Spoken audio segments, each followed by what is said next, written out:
بسم اللہ والصلاة والسلام علی رسول اللہ وبعد۔ پیارے بھائیوں اور بہنوں، السلام علیکم ورحمۃ اللہ وبرکاتہ۔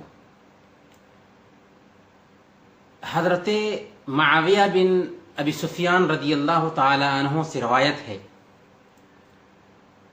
وہ بیان کرتے ہیں کہ میں نے اللہ کے نبی صلی اللہ علیہ وسلم کو فرماتے ہوئے سنا، من یرید اللہ بہ خیرا یفقہہ فی الدین، اللہ تعالیٰ جس کے ساتھ بھلائی کا ارادہ کرتا ہے اسے دین کی سمجھ عطا فرماتا ہے۔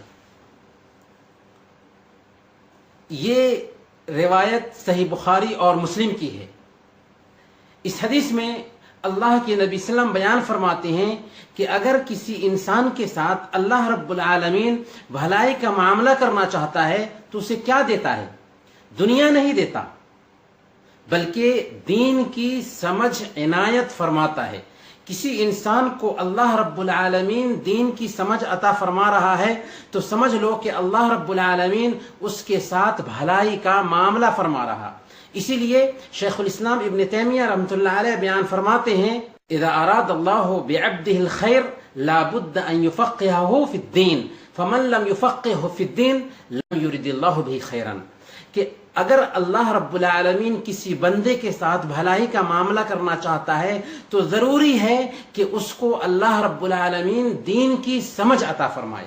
جس کسی کو اللہ رب العالمین نے دین کی سمجھ عطا نہیں فرمائی، سمجھ لو کہ اللہ رب العالمین اس کے ساتھ بھلائی کا معاملہ نہیں کرنا چاہتا۔ اس لیے میرے بھائیوں، ہمیں یہاں ٹھہر کر کے اپنے دل کو ٹٹولنا ہے اور من سے پوچھنا ہے کہ کیا واقعی ہم دین کی سمجھ رکھتے ہیں؟ اگر نہیں تو اس حدیث میں علم سیکھنے کی اہمیت بیان کی گئی ہے، دین کی سمجھ رکھنے کی اہمیت بیان کی گئی ہے۔ اس لیے ہمیں بھی دین کی سمجھ حاصل کرنے کی کوشش کرنی ہے۔ اور دین کی سمجھ سے مراد کیا ہے؟ قرآن اور حدیث کا علم دلیل کے ساتھ۔ اگر ہمیں یہ علم حاصل ہو گیا تو واقعی ہم نے دین کی سمجھ حاصل کر لی ہے۔ لیکن اگر ہمیں دین کی سمجھ حاصل ہے لیکن دین ہماری زندگی میں نہیں اتر سکا ہے، دین کے مطابق ہمارا عمل نہیں ہو رہا ہے، تو حقیقت میں یہ دین کی سمجھ نہیں ہے بلکہ یہ اللہ کی طرف سے آزمائش ہے۔ کیونکہ حقیقی علم وہ ہوتا ہے جو عمل میں ڈھل جائے، تبھی تو اللہ رب العالمین نے بیان فرمایا، انما یخشی اللہ من عبادہ العلماء، اللہ سے ڈرنے والے حقیقت میں علماء ہی ہوتے ہیں۔ صحیح بخاری اور مسلم کی روایت کے مطابق اللہ کے نبی صلی اللہ علیہ وسلم نے بیان فرمایا، کل قیامت کے دن ایک انسان کو لایا جائے گا، اسے جہنم میں ڈال دیا جائے گا، اس کی عطریاں اس کے پیٹ سے باہر آ جائیں گی اور وہ ان عطریوں کے چاروں طرف چکر لگانا شروع کر دے گا، جیسے ایک گدھا چکی کے چاروں طرف چکر لگاتا ہے۔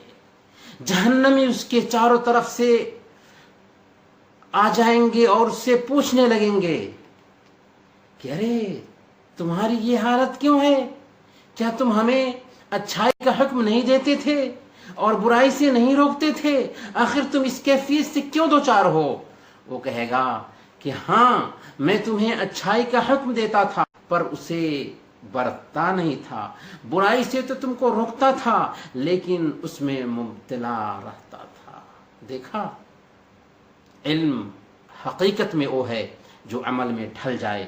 اس لیے اس حدیث پر عمل کرتے ہوئے اگر ہم نے دین کی سمجھ حاصل کرنے میں کوتاہی کی ہے تو دین کی سمجھ حاصل کرنے کی طرف دھیان دیں، اور اگر ہمیں دین کی سمجھ حاصل ہے لیکن یہ سمجھ عمل میں نہ ڈھل سکی ہے تو عمل کی طرف دھیان دیں۔ اللہ تعالی ہم سب کو ان باتوں پر عمل کرنے اور اپنی زندگی میں برتنے کی توفیق عطا فرمائے۔ وصلی اللہ علی نبینا محمد وعلی آلہ وصحبہ اجمعین۔